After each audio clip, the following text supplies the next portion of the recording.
Bonsoir, bonsoir, très chers amis, vous allez bien?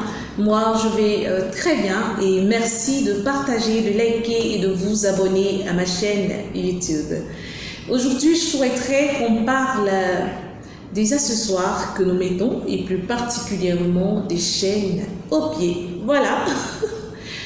On en voit un peu partout, il y a une montée, je dirais une flambée, voilà, une ruée même vers ce phénomène des chaînes aux pieds. On en voit un peu partout, hein, comme je le disais tantôt, dans nos milieux de vie, dans nos écoles, nos universités, dans nos milieux professionnels et même à l'église. Et ça, c'est ce qui est un peu choquant. Et bon, on le voit, on en parle pas, mais je me pose toujours la question, est-ce que nous avons tous la bonne information? Il y a tellement d'informations sur les chaînes aux pieds, commençons d'abord par nous.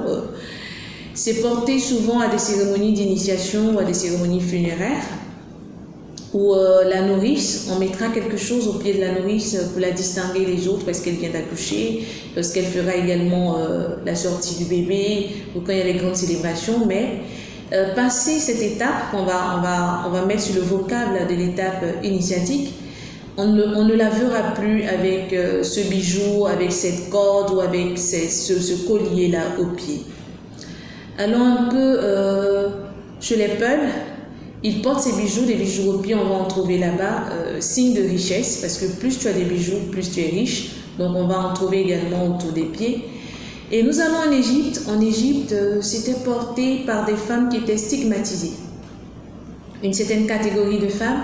Et le nombre de bijoux aux pieds qu'elles mettaient relevait du nombre d'amants qu'elles avaient, c'est-à-dire du nombre de petites amies ou de gars qu'elles avaient, comme on le dit en Côte d'Ivoire.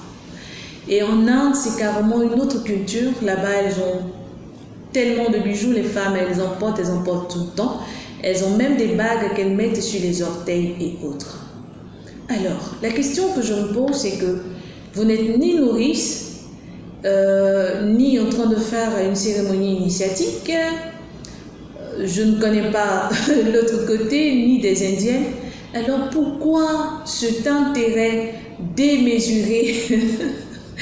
Pourquoi cette ruée vers les chaînes aux pieds, les chaînes que nous avons? C'est triste parfois parce que beaucoup d'entre vous les mettent sans toutefois savoir que ces choses-là sont codifiées. Beaucoup les mettent parce qu'elles ont vu leurs responsables. Et quand tu poses souvent la question, on te dira, même ma patronne, même qui est une grande dame, elle le met, même il y a telle grande dame, mais telle grande dame et telle grande dame, ce n'est pas ta vie, ce n'est pas ton histoire, ce n'est pas ton identité. Même si on essaie même de s'identifier à certaines personnes, ce n'est pas toutes ces personnes-là qu'on essaie de copier. La chaîne aux pieds, vraiment, n'est pas bien vue dans notre société. Et vu que l'accessoire et l'habillement sont des informations, donc des éducations que nous laissons sur notre passage, il serait bien de revoir notre façon de faire, surtout quant à l'utilisation de cet accessoire-là, qui n'honore pas forcément la femme, vu que nous avons toujours la première information qui est là, c'est-à-dire portée par une catégorie de femmes qui ont une vie qui n'est pas enviable du tout. Alors les gens parleront, ils parleront parce que c'est la société, ils parleront parce qu'on nous dit là où s'arrête ma liberté, voilà, commence celle de l'autre. Ils parleront parce que nous vivons avec eux, ils parleront parce que vous ne donnez pas l'autre information, ils parleront parce qu'ils ne savent pas tout simplement pourquoi est-ce que vous les mettez et pourquoi est-ce que c'est devenu franchement un sujet à la mode. Retenons ceci, que tout m'est permis, mais tout ne m'est pas utile. Les chaînes que je mets, je peux carrément m'en passer. On voit certaines personnes dans certaines religions qui ne mettent même pas de bijoux. Je peux m'en passer. Les chaînes que je mets n'ont pas forcément bonne presse auprès de toutes ces personnes qui m'entourent, dont je peux carrément et simplement m'en passer. Et réfléchissons aussi à l'éducation que nous donnons à nos jeunes sœurs, à nos petites sœurs, à nos filles, à nos enfants, à nos nièces et autres qui nous regardent, et à ces personnes à qui appartient la société de demain, ces personnes qui veulent faire comme nous, ces personnes qui veulent aussi grandir, ces personnes qui s'identifient en nous et qui pensent que mettre ces choses-là, c'est vraiment bien. Recherchons vraiment avoir notre identité, à vivre qui nous sommes, ce que nous sommes. Ces choses existent, oui, mais on ne les portait pas pour aller partout et n'importe où. On les porte à des cérémonies bien déterminées, bien définies. Je dirais que c'est cela même notre culture. Alors ne dépravons pas notre culture, ne la dénaturons pas au profit d'autres choses. Et lorsque nous donnons les bonnes informations, les vraies informations, auquel cas ne les mettons pas, je souhaiterais qu'on ne les mette même pas. Parce qu'à chaque fois qu'on vous verra avec des chaînes aux pieds, on verra des personnes enchaînées.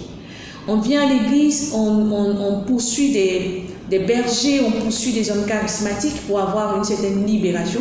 Mais malheureusement, nous en rajoutons en portant ces choses qui paraissent très simples, mais qui de façon insidieuse sont des liens en fait, qui de façon insidieuse s'invitent dans nos différentes vies, s'invitent dans nos différentes façons de faire et nous partons de blocage en blocage. Franchement, essayons de voir, votre corps c'est votre corps, votre argent c'est votre argent, mais quel est l'impact que je laisse à la société de demain? Est-ce que je participe à son équilibre ou à son déséquilibre? Je participe à la dépravation des mœurs ou non? Réfléchissons sincèrement et faisons des choix qui nous seront profitables ainsi qu'à nos enfants, ainsi qu'à la génération de demain. Je vous aime, mais Dieu encore plus. Au revoir.